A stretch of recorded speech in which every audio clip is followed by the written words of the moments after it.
Have you ever felt like this कि life चल तो रही है यार बट समझ नहीं आ रहा कि जा कहाँ रही है। प्रोफेशनल लाइफ में कुछ खास हो नहीं रहा, पर्सनल लाइफ में लगता है कि everything is on hold. Days pass, months pass, कभी कभी तो साल भी निकल जाते हैं यार। और फिर आप एक दिन खुद से पूछते हो यार मैं कर क्या रहा हूँ। मुझे पता है मैं और ज़्यादा कर सकता हूँ, बट फिर भी क्यों लगता है कि मैं वहीं का वहीं हूँ। सब लोग आगे बढ़ते हुए क्यों लग रहे हैं और मुझे क्यों लग रहा है कि मेरी लाइफ पॉज पर है। मैं आज इसलिए बात कर रही हूँ इस टॉपिक पे because I know exactly how this feels. मैंने भी अपनी लाइफ का एक बहुत बड़ा फेज इसी फीलिंग में स्पेंड किया है और उस वक्त मुझे लगता था कि मैं स्टक हूँ, कंप्लीटली स्टक।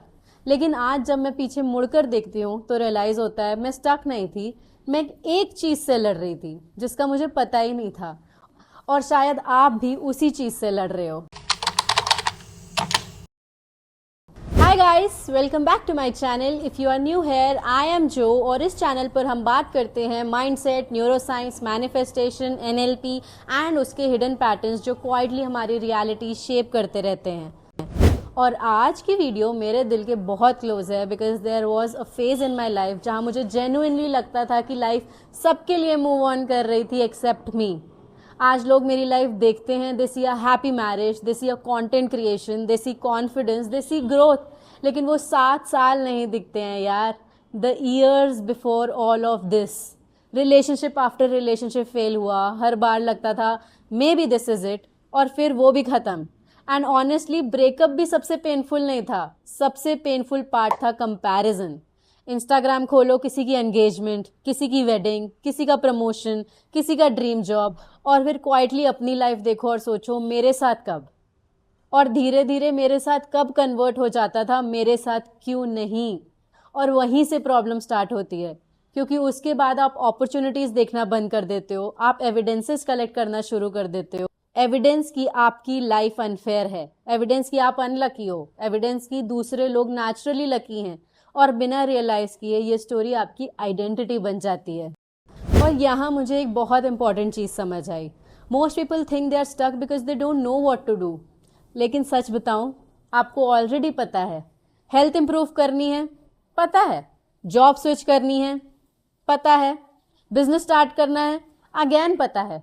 रिलेशनशिप इंप्रूव करना है, पता है। इंफॉर्मेशन की कमी नहीं है, एक्शन की कमी है।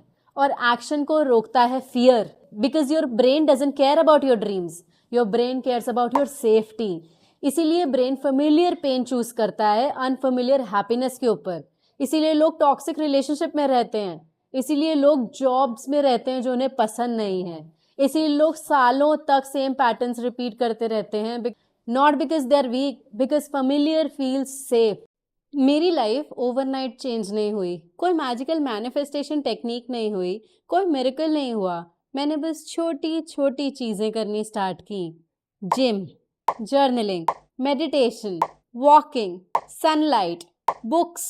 और initially nothing changed, life same, problems same, confusion same, लेकिन एक चीज चेंज हो रही थी, मैं।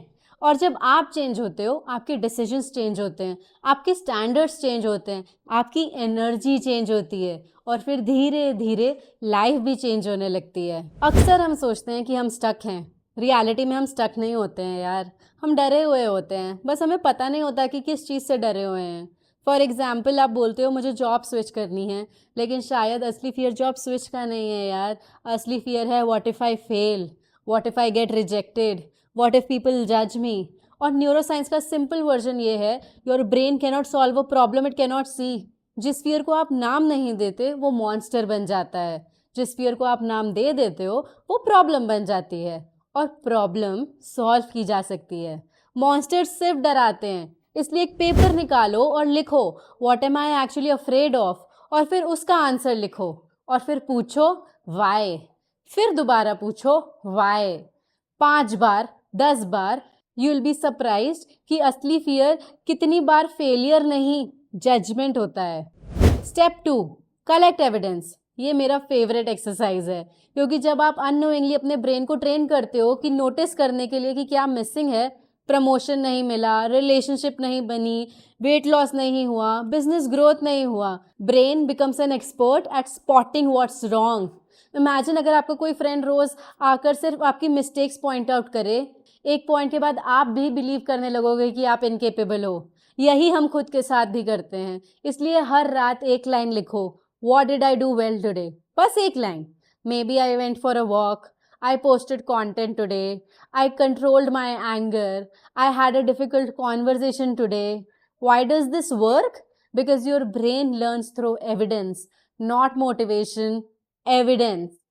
जितना ज़्यादा प्रूफ आप अपने ब्रेन को दोगे कि आप प्रोग्रेस कर रहे हो, उतनी ही आपकी आइडेंटिटी चेंज होती है। Step 3, one uncomfortable action daily. ये वो स्टेप है जहां एक्चुअल चेंज होता है, क्योंकि कॉन्फिडेंस एक्शन से पहले नहीं आता, कॉन्फिडेंस एक्शन के बाद आता है। Most people are waiting to feel ready, but nobody feels ready guys. मैं भी रेडी नहीं थी, आप भी रेडी फील नहीं करोगे। Every time you do something uncomfortable, your brain learns something important. We survived. बस, that's it. और हर बार ब्रेन को प्रूफ मिलता है कि हम सरवाइव कर गए। फियर की पावर थोड़ी कम हो जाती है, कॉन्फिडेंस थोड़ा सा बढ़ जाता है। Not because you repeated affirmations, because you created evidences. और शायद इसीलिए लाइफ चेंज करना इतना डिफिकल्ट लगता है, क्योंकि हम लाइफ चेंज करने की कोशिश करते हैं, जबकि हमें अपना रिलेशनशिप विद फियर चेंज करना होता है। और अगर आज आपको लग रहा है कि आप लाइफ में बहुत पीछे हो, तो ये याद रखना, कभी कभी जो फेस स्टक लगता है वो एक्चुअली प्रेपरेशन होता है। आज जब मैं अपनी लाइफ देखती हूँ, अपने हस्बैंड को देखती हूँ, अपनी जर्नी को देखती हूँ, तो रियलाइज़ होता है अगर वो 7 साल वाली जो सर्वाइव नहीं करती तो आज वाली जो एग्जिस्ट ही नहीं करती। So maybe the question isn't when will my life change, maybe the better question is who is this phase helping me become? Because the answer to that question can change your entire life. And if no one has told you this lately, you are not behind, you are not broken, you are definitely not running out of your time. Maybe you are just in a chapter that's preparing you for what's next. If this video resonated with you, do let me know in the comments what's one area of your life where you feel stuck right now. I genuinely read your comments and I would love to hear your story. If you enjoyed this video, don't forget to like and subscribe. I'll see you in the next one. Until then, be a little kinder to yourself.